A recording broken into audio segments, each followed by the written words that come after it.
All right, so welcome everyone. My name is Linda, and I am the program assistant. If you have any questions or need anything, please either track me down in person while we're here, or if you have picked up the About Discovering Buddhism, All About Karma handout that was out there on the table just outside the Kadampa door. At the very, very bottom of the front page is an email address where you can shoot me an email. So either way, you can email me or find me in person when we're here. So a few announcements. Number one, don't forget to turn off or silence your cell phones. Put them on vibrate or silence them all the way. And we do offer child care during these programs. So if, what's keeping you back is not having child care, please bring your child. And we have some Kadampa Center teens hanging out in the preschool room with kids. And let's see here. I had a list and I sat it down and I can't find it. So all that good mindfulness out the window. And there is a little cafe out there, so if you need a snack, it's by donation. So feel free to help yourself to that and throw a little donation. And speaking of donations, everything we do here is for free. And so there is on the back of the All About Karma handout different ways in which you can give. And another reminder is on Saturday nights, the Kadampa Center does host a dinner out at Aladdin's, which is a Mediterranean restaurant. It's really great food, and it's over in the North Hills area. It's not on the side of the road where Target and REI and things like that are, but over just across the road on Lassiter Mill. If you know where Quail Ridge Books is, you can, and I think there used to be Harris Teeter, but that one moved. No, never mind. So you turn down there, and it's a nice little restaurant tucked away. Food is great. We meet there every Saturday at 6 o'clock. Anybody's welcome to come. You can bring family, you can bring friends, whoever. It's very low key, and it's really just to build community and get to know one another. So no formal discussion or anything like that. Speaking of discussions, though, starting next week, we can possibly pick up our discussion group after class. And so next week, if you are interested in staying after class on Monday nights, next week, just meet in the back of the Kadampa here, and we'll get a feel for, if we want to continue that discussion group and bring it back to life. We'd started it at the beginning of the year in January, and through the summer, with busy schedules and whatnot, it kind of fell off the wayside. But we're going to try to revive it for the fall. If you have any questions about that, find me or Karen right here, and we're happy to answer questions about the discussion group. And hopefully I remembered everything I had on my list. You think of anything else, Don? Okay. So at the end of class, if you didn't already pick up the About Discovering Buddhism, and if we ran out of copies, I will make some more and have those out there. And I'm also going to have another handout as well that I'll be handing out in just a little bit.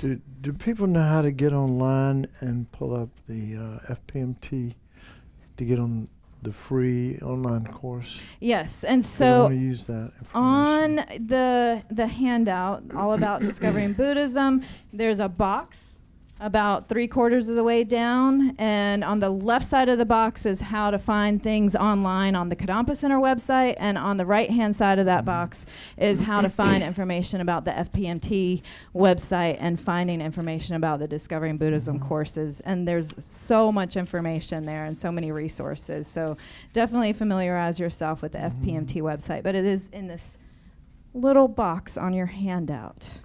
All right, are we ready to take it away then? Yeah. Okay. Let's go ahead and get started. Hey, if I do this, I picked this up from Lama's Rinpoche. I have this habit of clearing my throat, so I'm sorry. I like to blame it on allergies. My kids think it's a nervous tick. They might be right. Anyway, my name's Don Brown, and I've been around Kadampa Center for a long time. But And I have taught this course, but it has been, I teach around it. We talk about karma all the time. But, I haven't taught this particular class. I've taught most of the modules in Discovering Buddhism. I can't remember the last time I taught this one, but anyway, it might have been 15, 20 years ago. I think we started teaching DB in around 2000. But before that, we had our own version of Discovering Buddhism, and we talked about karma a lot. So anyway, I've had, so I'm not really qualified to, this is, and I'm not being modest, this is a big subject, and I'm not, the most qualified person to talk about it, but I'm going to do my best. And we'll see how it goes. Hopefully I can stir up, get some people agitated a little bit. That's part of my goal. And I'm sure that'll happen. I've been likened to the, by the way, I'll just give you a little, I've been likened to sort of at times I get a little worked up, and so I'm like I don't want to say Jerry Falwell, but anyway, kind of an evangelical Buddhist, but not really. I get excited about talking about some of these things, so just, you'll have to deal with it. Because I think it's great. It's made a huge difference. I was eating dinner tonight at Moe's Southwest Diner, a little plug there for that gut bomb I had for dinner with my daughter. I had my youngest daughter and our nanny, and anyway, we were talking about so this is I'm 41 years into my taking refuge in Buddhism. From Lama Yeshe, who's right there, our teacher on the left-hand side. He was he took refuge Lama back when I was in Kathmandu, Nepal, back in the day, and I've heard many teachings from him and from His Holiness and from Lama Zopa Rinpoche, and like that. But so I'll try my best not to invent anything or make up anything. Seriously. Because people can do that and confuse you, and it's not right. So I try to give you to the best of my knowledge the authentic Tibetan Buddha Dharma from the teachings from my teachers to you. That's what I aspire to do anyway. So one of the things that Lama Yeshe, so we're going to show a video in a few minutes, and tonight we'll spend most of the time just we'll go over a lot of different things, but we'll spend the time on the video, and then we'll do. But I want to start out with meditation, because Lama Yeshe, who's the founder of the FPMT, which Kadampa Center is part of that. And it's over, 150, 60 kind of centers like this. Some of them are hospices, and some of them are schools, and some of them are meditation centers out in the country, and some of them are city centers like this. So it's a worldwide organization of Buddhist centers. So Lama Yeshe, he was the founder, but he one of the things he said that's always stuck in my mind, he said, if you meditate, and you'll understand what I'm saying, why I'm saying this, when you understand karma. He said, when you do meditation practice, if you spent like 59 minutes setting your motivation and 1 minute meditating, that would be a great meditation. Because the key to experiencing the fruit of the practice is our intention. Or we use the word intention and motivation sort of interchangeably, but so motivation is everything, and particularly in this particular version of Buddhism, we call it Mahayana. Now I used to live in Asia, off and on for probably 3 years, and I traveled and I practiced in Thailand and Sri Lanka and Nepal and India and also Japan, trying different flavors of Buddhism, and I loved all of it. Was great. All of it was very interesting. But the Mahayana version, which is what we teach here, which we try to teach here anyway, and what we aspire to practice, but it's not easy, is to try to develop to try to eliminate our negativities, and develop our good qualities, not just for our sake, but for the sake of others. So the people that we work with, our family, our friends, our community, our world, our universe, and beyond. We try to dedicate what we do, not only, this is so narrow that we want it expansive. So we call it the mind of enlightenment, or bodhicitta. And it's my favorite part of Buddhism. I think it's the thing that really drew me in, was that because I'd always felt I was pretty self-centered, and I came to find out that was my problem. Being self-centered or selfish is actually the cause of all of our suffering. You want to try that one on for size. And we'll talk about that, because we'll talk a lot about the karma and how selfish, self-centeredness is the source, the motivator behind all of the actions that lead to suffering. So we need to learn that, and we need to make some fundamental changes in our motivations. So we'll start out with. I'm going to do something. Y'all don't have to do it, but it's good for my mind. Lama Yeshe. A lot of the first class I went to, they were like, this is in Kathmandu, Nepal, and at Kopan Monastery. And back in those days, it was really rickety. They've already torn that monastery down and rebuilt something fancy. But what we had was we just had a little tent. It wasn't even a tent. It was like a shed with a aluminum roof on it. It was about 10 feet tall, and we had grass mats on the floor, and they had put up an altar, and it was cram-packed full of about 200 people. All of them were Westerners from Europe, Australia, New Zealand, and America. USA. Most everybody was from. There were no Asians there. It was all Westerners. Back in those days, this was the late 70s, I think most of the Westerners there were hippies. Any hippies here? Former hippies. Anyway, George Chernoff, who's coming in a couple of months. George was there when I was there the first time, and he came up to me and he said, "What are you doing here?" He said, "You are the straightest person here." Oh, well, what to do? Well, anyway, see, my daytime job is I'm a physician, medical doctor, family practice, no big deal.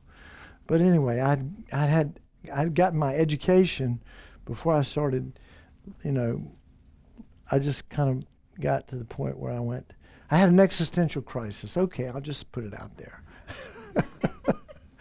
I said, there's got to be more to life than this, just trying to make the next buck and having the most fun.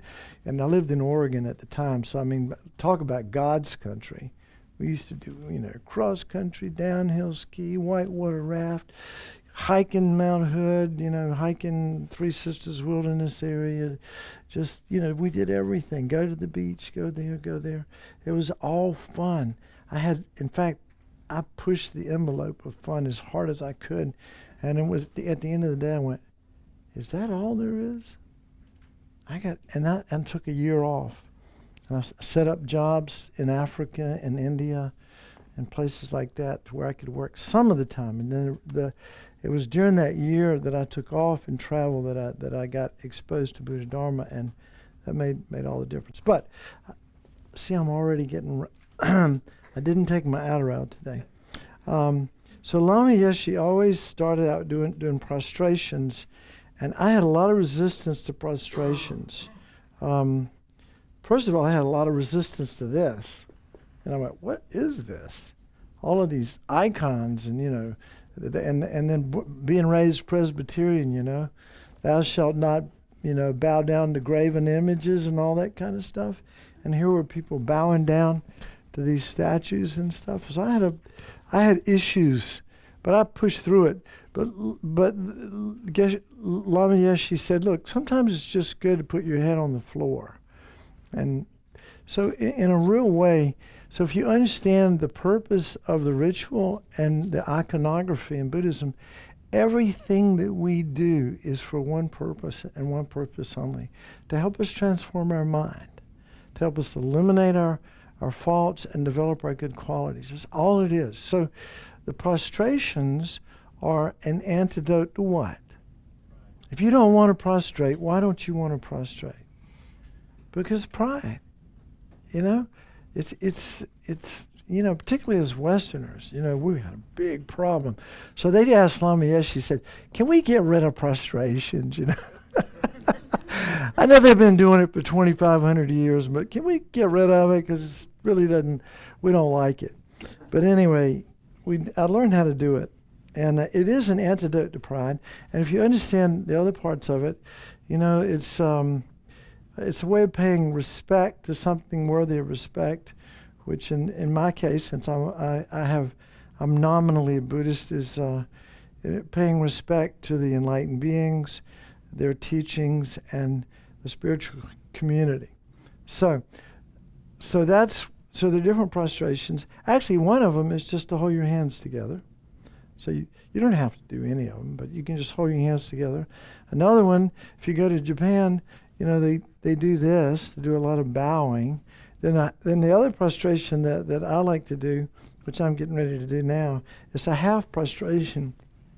Start out with the hands over the head, and you touch the top of the head, which there are these little psychic channels that I've never seen, and I even not even on cadavers, but they're called chakras, and then the Sushumna and these energies. And people who are into Eastern medicine understand this. But anyway, there's a crown chakra, and then so you start with your hand here, and this symbolizes the body, speech, and mind. So those are the three chakras. And then if you can visualize, white light purifying your body and red light coming from the images of the Buddha, red light purifying your speech, and blue light purifying your mind. That's even better. That's like a bonus. So I'm going to do 3 prostrations. Those of you who've done these before, and think also that this is an antidote to pride. And pride, if our mind is consumed with pride, it's impossible to learn anything, because we've already filled our head up with stuff. So we can imagine we're dumping all of our preconceptions out as we do these together.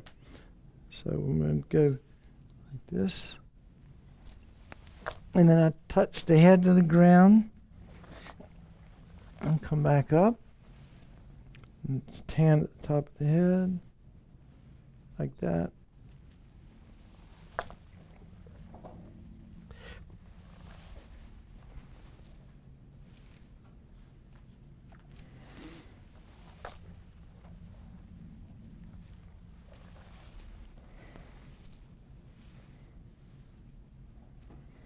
Okay, so then that's it. It's always good to do 3 prostrations before you do your practice. If you want to get into some of the more, the basic rituals of at least the Tibetan style of meditation. So we're going to start out with a brief meditation. Who is here? Who's like brand new, just off the boat? Never. Raise your hands real high, please. Okay.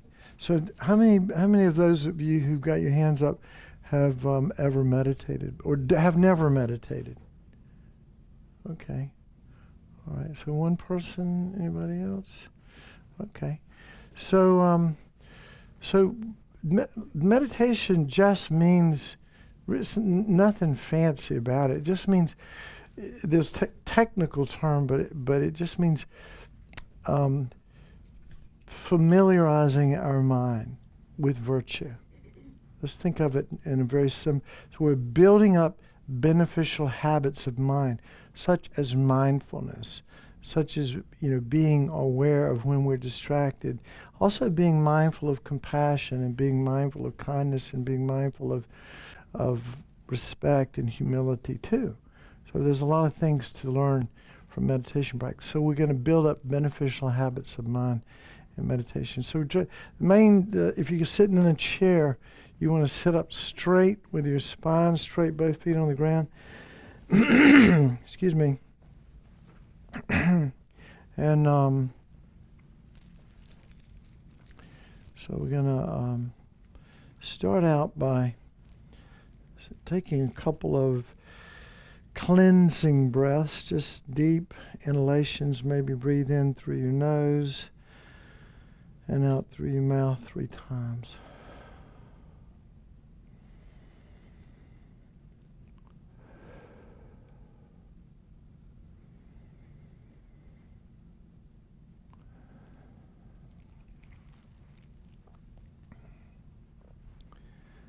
And now we're going to bring our awareness to our breath.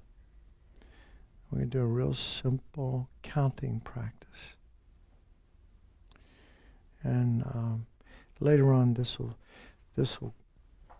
pay off if we do it the right way. But what you want to do is you want to imagine that you have at your nostrils like these little these little people, I don't know, guards, whatever. They're paying attention. They're watching as the air goes out and comes in. And so you want to bring your attention to these 2 points, the 2 holes of your nostril. And I want you to breathe out first and then in, and that's going to be 1. And then out and in 2, out and in 3. And you continue to do that up to 10 and try to keep your focus 1,000%. Like if your mind's like a microscope, you want to go under oil immersion. You've been on if your focus is too loose, excuse me, you need to tighten it up. You need to get very focused on your breath at your nostrils. Don't let your mind wander. Your contract with yourself is not to let your mind wander, but guess what? It will. And you just bring it back and start all over again.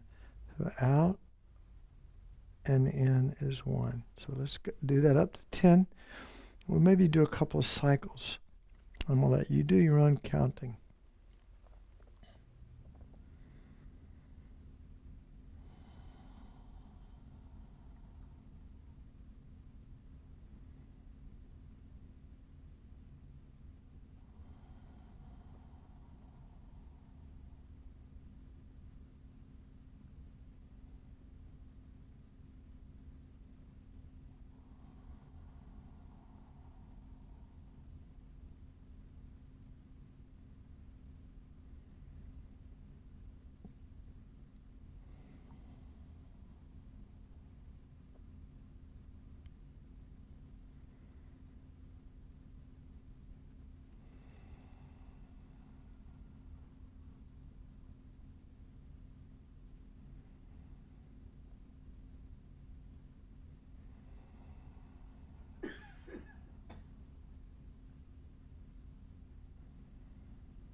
It's really, sometimes it's hard to get past 1. 3 is really good. And all the way up to 10 takes a lot of practice. But when your mind is distracted, you gently bring it back to your breath. No judgment about it. Just bring the mind back to this sensation, the experience of the entire exhalation, and then that moment where the breath turns from exhalation to inhalation. You don't want to lose it. You bring it back in, and then again it turns and goes back out again. So you want to stay very tight, focused. So there's some rigor to it. It takes a little effort, not easy to do it. You don't want to squeeze too tight, but you need to bring some discipline to this practice.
So this motivation that we talked about earlier about this, the Sanskrit word is bodhicitta.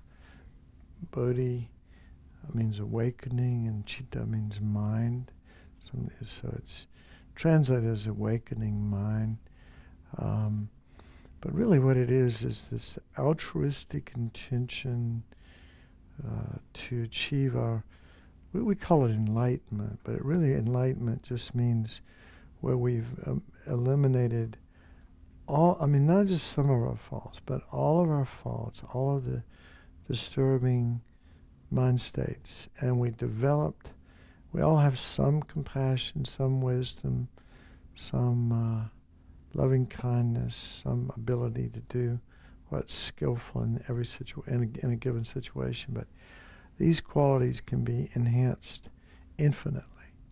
So this is called enlightenment. Someone who's a Buddha is someone who's eliminated all of their faults and fully developed these positive qualities of mind that we all have some of, but we want to enhance those, and they can be through the force of familiarity. They can be enhanced infinitely. So this is the aim: is to become enlightened for the sake of all living beings. So that sounds a little bit like punishment, doesn't it? Like, for who? You mean even for our enemies, the people that we've got over in this camp or this camp, whatever your political affiliation is, you probably hate the other people, the people on the other side, or some ethnic group that you have issues with or whatever. Yeah, it's for all living beings, leaving none out. I must become enlightened in order to benefit all living beings. And of course, this has to be based on equanimity, where we're not discriminating between friend, enemy, and stranger. It has to be based on genuine love and compassion. And we'll work on methods to develop these over the course of the next 6 weeks.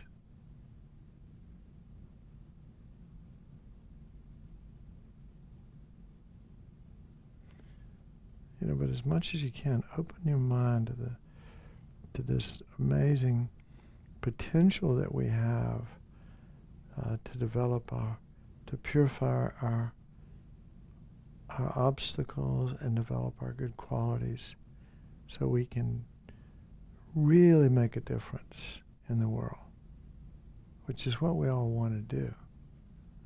Deep down inside, we all want to make a difference. We all want our lives to be meaningful.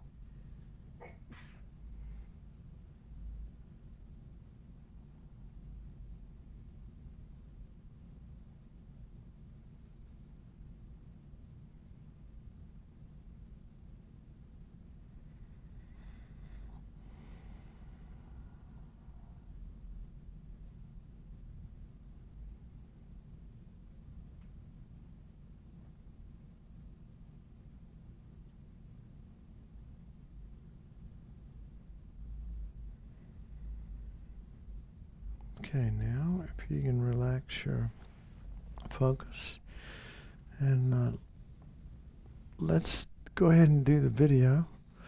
So the video is, I think, about 27 minutes, and I looked at it the other day. It's really good. Some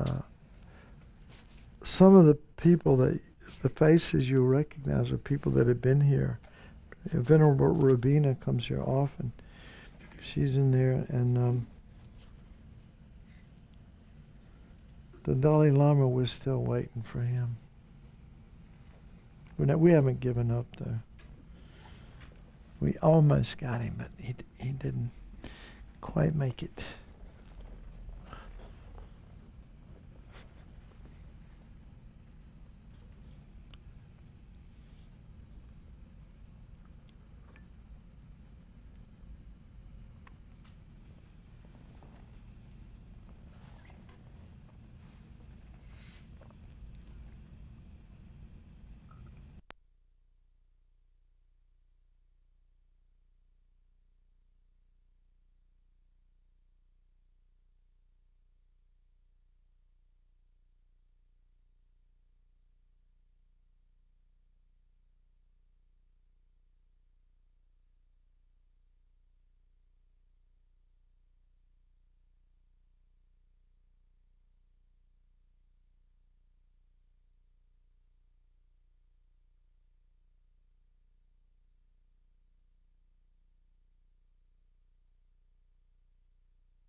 of those handouts I gave you.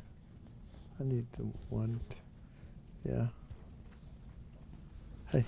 Hello. So what do y'all what do you think? Any did everybody get one of these? Okay. So I whipped this up over the last couple of days, trying to think of the things that there'll be repetition because we'll get to go over these things multiple times. The good, the most important points. By the way, this video is great. They touched on a lot of them, but we need to go into more depth for sure. First of all, any questions about anything that they saw or heard? Some things you know might be controversial, maybe not. Yes. I want to ask for Alexandra. 1 minute, Right. please. Alexandra, And by the way, I may not know the answer to a lot of the questions, so I have to point out one more thing too before you ask the question. The only person that really understands karma is a Buddha, and I'm not one. But go ahead. I'll give you my best shot. So one of the things we do in class is ask questions through the microphone and have discussions through the microphone because there are some folks streaming and the class is recorded so folks can go back and watch it later. So that's why the microphone's coming around. So when you do have a question or a comment, just give me a second to get to you and I'll get there as quick as possible. So I think, is it on? So is it on? Yeah. Okay. So for cause and effect, it makes sense in a relationship that is close to me, like a friend or a relative or someone, a closer relationship. But for events that have absolutely nothing to do with me, how is that caused by me? If I'm at school and someone walks in and shoots me, how does that have any cause that comes from me? How does, outside of that ring of my effects, someone I've never met before, or, the Holocaust, how can you put Just starting right out, aren't you? Yeah. The good questions. Well, let me see if I can take a stab at that. I'm trying to remember. First of all, the answer is in the class, by the way, but I'll just give you the little quick answer. So when you start a car, what actually starts it? What starts the car? What do we usually say what starts the car? The ignition. Yeah, the key, right? Yeah. The key. But actually, it's not the key, is it? It's the battery and everything under the hood. But on a superficial level, it looks like the key, right? So in Buddhism, we talk about a superficial level, things are happening, and on a deeper level, things are happening, and that's karma. So the real, tomorrow, you couldn't be 100% sure that your car is going to crank, could you? You could say, well, it probably will crank, but you don't know for sure, So at a deep level, that's where karma operates. So if somebody comes in here and blows us all away, that's the superficial level. On a deeper level, it's because collectively, now this is the Buddhist perspective, you don't have to buy it. My daughter didn't buy it, by the way, in the first sentence, if you read that. Or she's questioning it, let's put it that way. But it's good to question it. But on a deeper level, collectively, we've harmed others. And so if somebody comes in and there's a big massacre at Kadampa Center and we all die, from the karmic perspective, we have harmed others in the past. Most likely this person who's coming in here with the automatic weapon and guns us all down.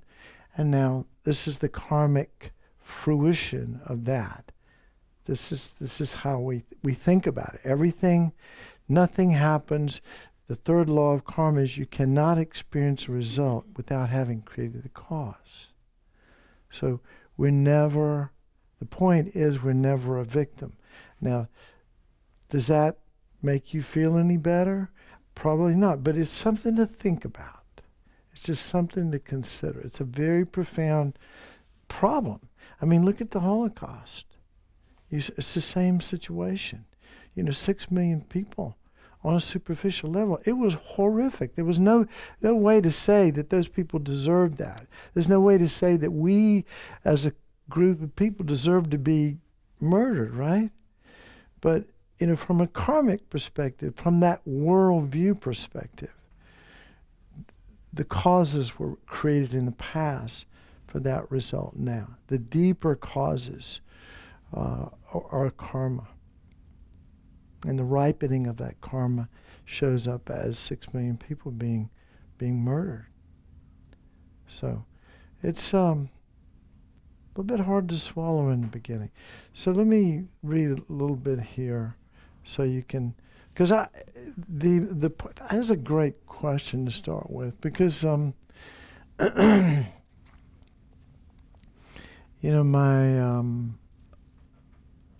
I started studying for this class, making preparations for it and stuff, and I mean, I've been, I was surprised at what came up for me was like faith. I started really looking at faith and what the heck does that mean, and how, because I have a lot of faith in karma. I really do. I mean, not that I live my life, I'm not perfect, but my business partner, who's the center director anyway, Robbie Watkins, he'll say that he'll say that's one thing one thing about Don, he really does pay attention to his karma. I'm scared to death of karma because I believe that what goes around comes around, and I don't want to suffer anymore. I really don't want to create that ick. 1 minute.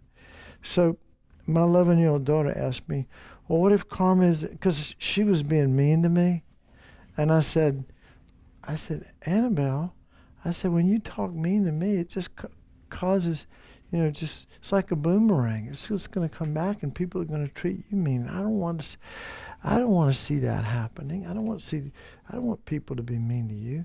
She said, well, what if karma is not true?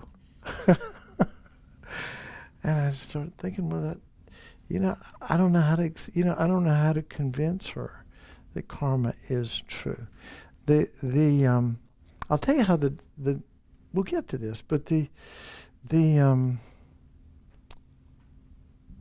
there is faith in Buddhism. There's no doubt about it. And I think faith in karma really builds with familiarity and practicing it and living in accordance with the laws of karma and seeing the consequences of it. See if your life goes better. See if you suffer less. See if you find yourself being a happier person. You find yourself having more friends. You find your life just greater ease with your life. I think that's the way, one of the ways that I've developed faith in karma is that I've actually, for me, I mean, I started way back in the pack, I've come a long way. I still have a long way to go, but I have had some beneficial, I can see the benefits of it in my personal life. And Lama Zopa Rinpoche, who was, that's him up next to the Dalai Lama, he was, this I don't tell this to many of these DB classes, but I'll say this. He taught Discovering Buddhism. I mean, he taught me for like the first 1 month course that I went to in Kopan, and at the end of the course, and there's all these people there, and he said, "Look, he said, I've been, we've talked about a lot of things for the last month. And he said, it's possible that not a word of it is true. It's possible.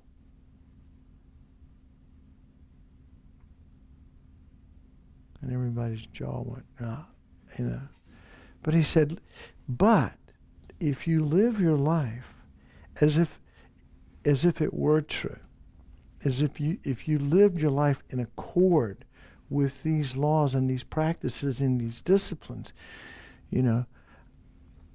I can almost guarantee you'll be a happier person. You'll be less harmful to yourself and others. Your life will go better.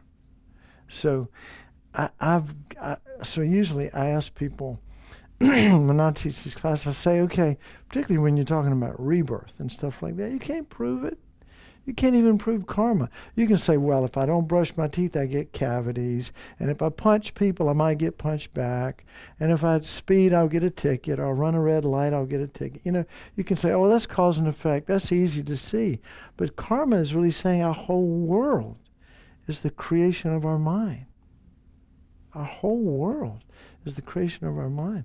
So what Venerable Rabina mentioned this, and I'm mentioning, is to sort of creatively align or take it as a working hypothesis. Like, this is hard. What you said was a really good question, and it's not easy to prove it. It's said that only a Buddha, only an enlightened being, can directly see the workings of karma, that we have to rely on the Buddha. Now, there are 3 ways that we know things, according to Buddhism, but I think we could agree with this. One is direct perception, right? If we see something, we say, okay, yeah, that's true, I can see it. And I have a valid consciousness. Another way we learn things is by reading about them, right? In books like, how many people have been to the moon? We can see the moon, but we don't know what's on the other side of it or what's out in the universe. We read about it. And we have faith. We develop some faith based on what we read. And then there's the third way is the mind of an omniscient being, the Buddha. And so the Buddha's basically given us these teachings, has talked about the workings of the law of karma, and has given us a way to look at our lives. Excuse me. That explains everything. Explained everything in our world and how we can transform it. And it's something to think about. It was, I was saying here, I asked people about using it as a working hypothesis. And then this is a quote from the book by Pi. What's the name of that book? Pi? The Book of Pi? Anyway, he said, to choose doubt. Let's say, because we doubt. Doubt is, by the way, in Buddhism, even the Buddha said, don't believe my teachings just based on, your, because you think I'm a good speaker or I'm whatever. Don't believe, but check it out. Check it out. Use your experiences to check the teachings out. See if it makes sense. Does it harm you? Does it harm others? Does it make you happy? Does it work for you? He says, only then should you accept the teachings. They use the example of an assayer who assays gold. You chop it, you put chemicals on it, you make sure it's gold. When you know it's gold, then only then do you decide, okay, yeah, this is gold. It's the same way with the teachings. We should check them out. So doubt is helpful. Doubt is important. But we don't need to get stuck on doubt. And so, in the Book of Pi, he says, to choose doubt as a philosophy of life is akin to choosing immobility as a means of transportation. So if you want to doubt karma forever and never even give it a shot, you'll never have a chance to find out if it actually works for you. And the claim of 2,500 years of practice of really extraordinary human beings have put this have lived their life according to these laws, and it's made a difference. So Lama Yeshe always said, whenever there was students would ask questions like this, he'd say, check it out, dear. Check it out. Check it out. Check it out against your experience.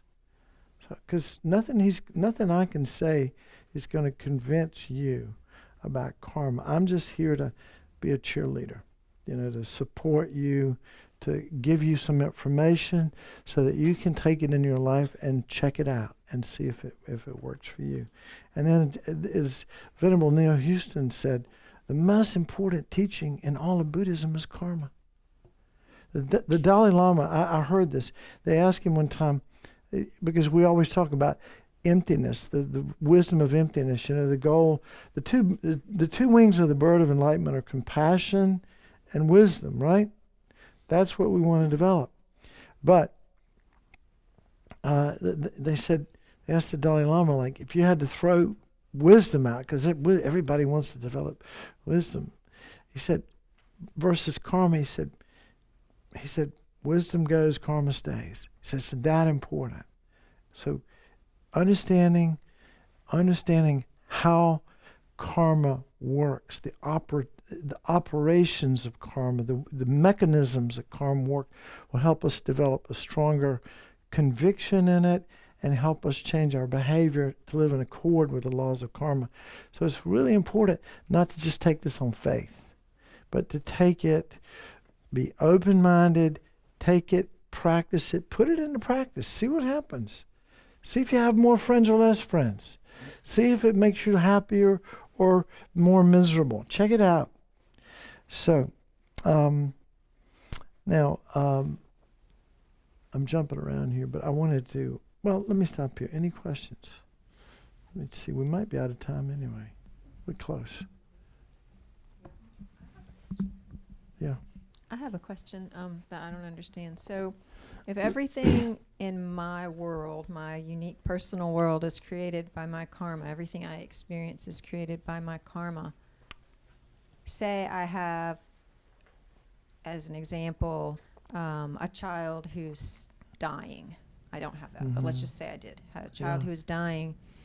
Then if I purified my karma, would that change the fact that I had a child that was dying? Because, it seems like I don't understand the interrelation between other people's experiences and my experiences when we're experiencing things together, and how my karma impacts other people, or does it? Yeah. Good question. I think I'll give you the answer that I think is the right answer.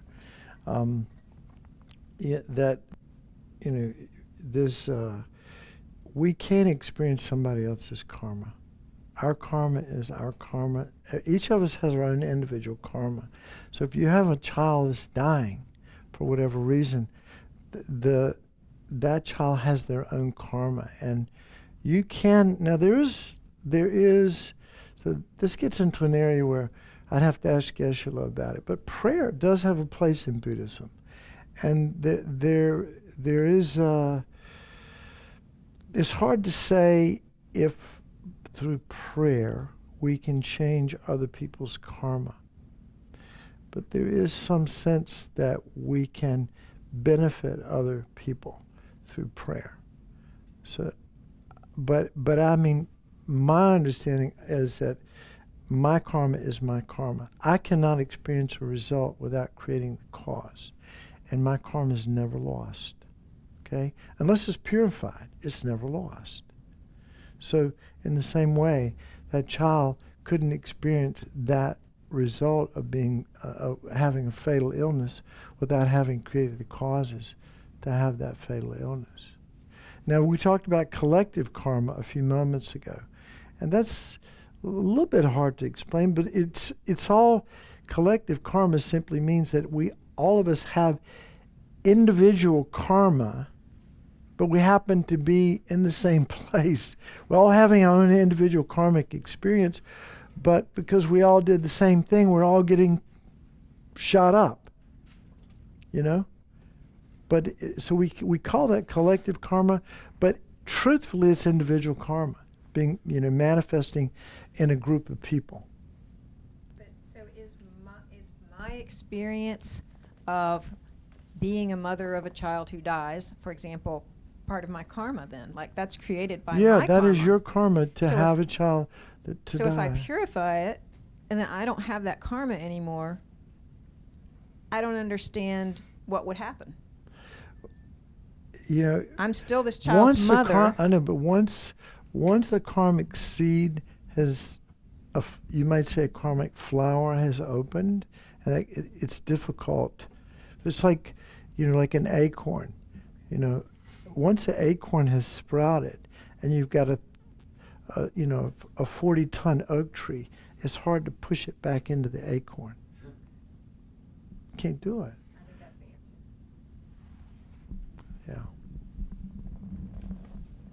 To the young man who asked about Just hold it close to your mouth. to the young man who asked about the shootings, has anyone ever told you if you fail to act a specific way, you're doomed to repeat it?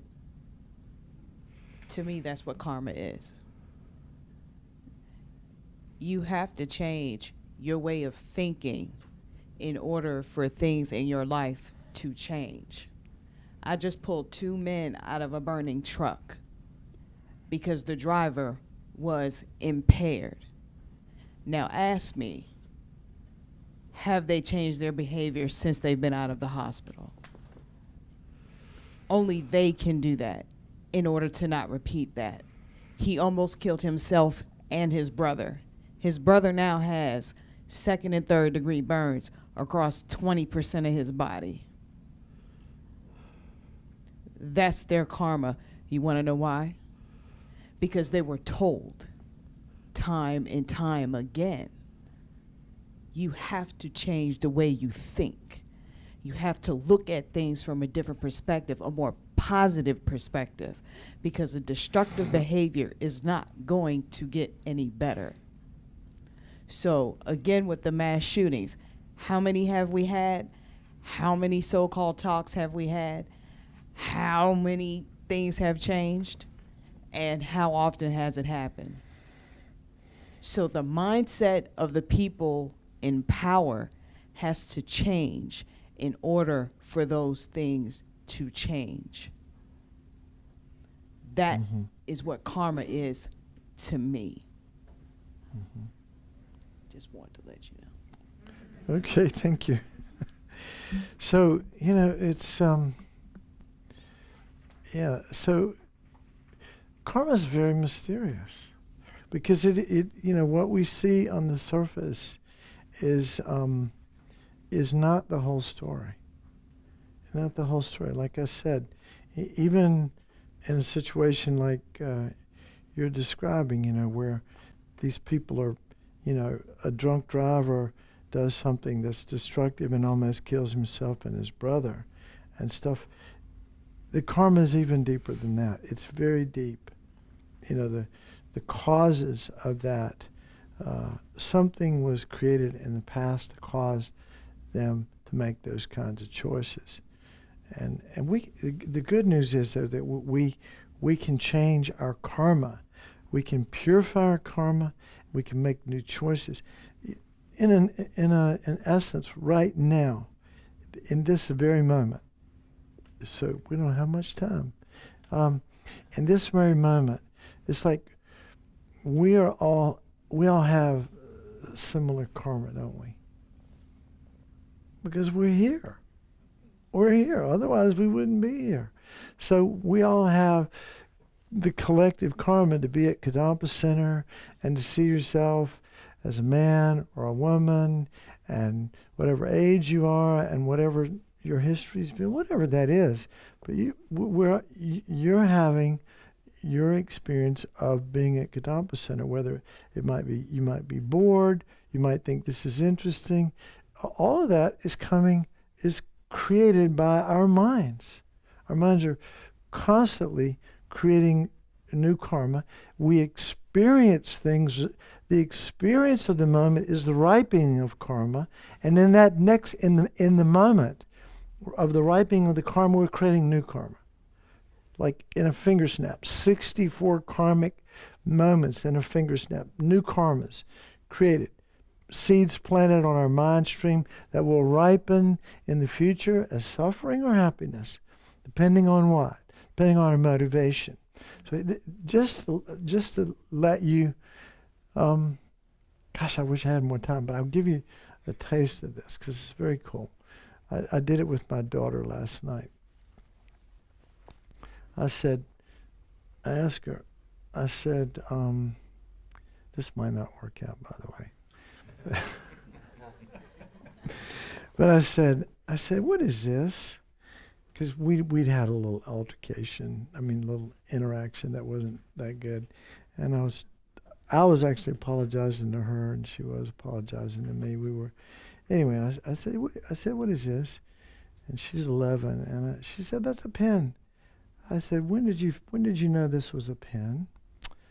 And I don't remember. I said, when you were 2 years old, I know that you didn't know this, or one, anyway, you didn't know this was a pen. There was some point in time where you saw this as a pen, right? We all agree with that? Okay. So before that, the object, I could still hold it up in front of her, but she wouldn't see a pen, would she? She wouldn't see a writing instrument. So where's the pen coming from, Annabelle? What, is that coming from your mind? Yeah, it's coming from my mind. Okay? Now, if a dog saw this same object, and a dog came by, and what would a dog see a pen? Even if it was a full-grown dog. No. This would be something to chew on and have fun with, and it'd be a chew toy. So the dog has a different experience. Who's right? Am I right or the dog? We're both right. Why? Because there's no pen or chew toy that exists independent of the mind labeling it. Right? This is empty of penness. When we use the word empty, it's empty of penness, it's empty of chew toyness. It just is. But where the labels come from seeds planted in the past that force us. You can't call this a gun and be sane, right? You could, but people would probably haul you off. So everybody agrees. You're forced to see this as a pen by your karma. Our karma forces us. When somebody's drilling your third molar and they hit a nerve root, you cannot call that pleasure because it hurts like hell. You can't. So our mind is. I want you to just begin to operate with this understanding. This is what we mean by emptiness in Buddhism, that there's nothing out there that exists independent of our mind labeling it. It is empty of penness, independent of a mind that labels it. So it's as if our world is like a blank. It's like an empty stage. It's like a blank screen, and the projector of our mind, the little, frames of our mind, are created by what? Karma. All billions of karmic seeds are ripening right now for us to see ourselves as alive in Kadampa Center, breathing, listening to the teachings, whatever it is. Tomorrow morning, we don't know if we'll have the karma. Billions of seeds will ripen tomorrow morning if the sun comes up for us. If we live through the night, our karma is ripening constantly, forcing us to have an experience of our life as being a certain way. And then we create new karma that plants a whole new set of seeds that then start the process of ripening. And that's what's creating our world. So it's really helpful to understand that to look at life as like a blank slate, and our karma, our actions of body, speech, and mind are creating our world by planting seeds. And the seeds of virtue, which is not harming yourself or anybody else, forces us to see ourselves as happy and our life is workable. And when we harm ourselves and others, we plant the seeds, and the projector of our mind, the frames, force us to see ourselves as suffering. The karma ripens and gives us an experience of life that sucks or is joyful. And it's of our own creation. It's our choice, the choices that we make moment to moment, all day long, every day, how we choose to deal with ourselves and situations. That's karma. That's how karma and emptiness work together. That's how reality works, basically, from a Buddhist perspective. And I invite you to look at that. And over the next week, there's these little things here out there. I don't know if we've got enough for everybody, but I don't know if these are even online, but they're called Inner Job Description Card Mindfulness Practice Tool. Okay? So we had them, Chrissy. I can make a bunch of copies. Yeah, I know there's some against the wall. If you could take one of those every day this next week, and at the end of the day, just check it off. Take a look. I mean, the first one has to do with attitude. I will think of others more than myself. And then you get to say, if you did it, you rejoice. And if you didn't, you regret. And then you can do some purification, which we'll talk about how to purify too later on. So at the end of the teachings, we like to, there's obviously a lot more to talk about, but we always like to do two things if we do it right. We sometimes forget. But the motivation is the key, isn't it? So the motivation, as much as possible, to dedicate whatever we do, to motivate our actions here tonight to benefit ourselves and all living beings. And then at the end, we like to dedicate the positive potential, because we've been gardening tonight, big time. We have been doing some serious gardening. We have planted bazillions of seeds in the garden of our mind. And I'm going to stick my neck out and say these are good seeds. These are the seeds of happiness. And so we want to dedicate the ripening of these seeds that we planted tonight to the benefit of all living beings. So just imagine, from your heart, just send out light to universal living beings, and wish them well, and wish that whatever we've talked about, that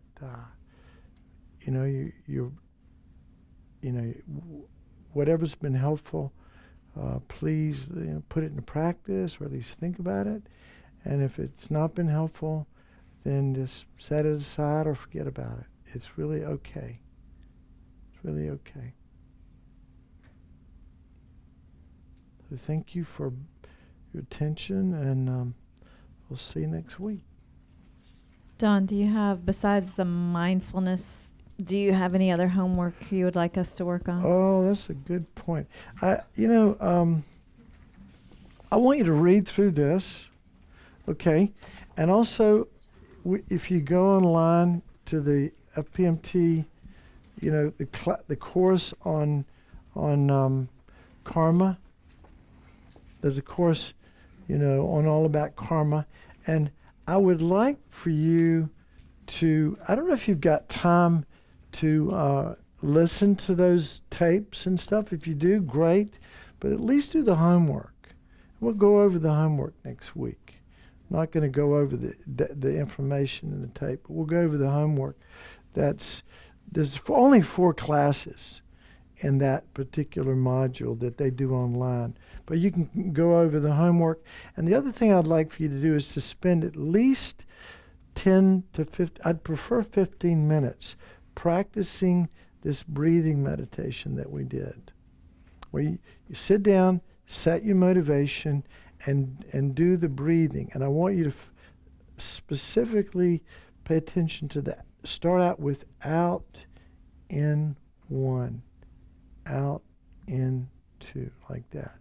So I want you to, normally we go in, out, one, in, out, but I want you to do it the other way around. I want you to practice breathing out and then breathing in as one, like that. So do that for 10 or 15 minutes, and then if you've got time to do other practices, and just be mindful of karma this week. Yes. I'm concerned I've really missed something with the first 4 modules now, but all the ones I've done so far, the homework, there's no like homework, but there's a quiz at the end of each session. Do you mean the quizzes? When you say do the homework, do you mean take the quizzes? Actually, there is a little quiz, so just take the quiz. So there's like a session and there's a quiz Yeah. on the session, and there's a Yeah. and a quiz on Yeah. it. Is that what you mean? That'd be good. That's I don't know of any other homework. that's actually the quizzes was what I had in mind, because I've got the quiz for the first one right here, and it's pretty interesting, and it covers a lot of the nuts and bolts of what we're going to be talking about next week. Okay. All right. Thank you. Thank you. So I've been meaning to show you this since I started coming here a year ago.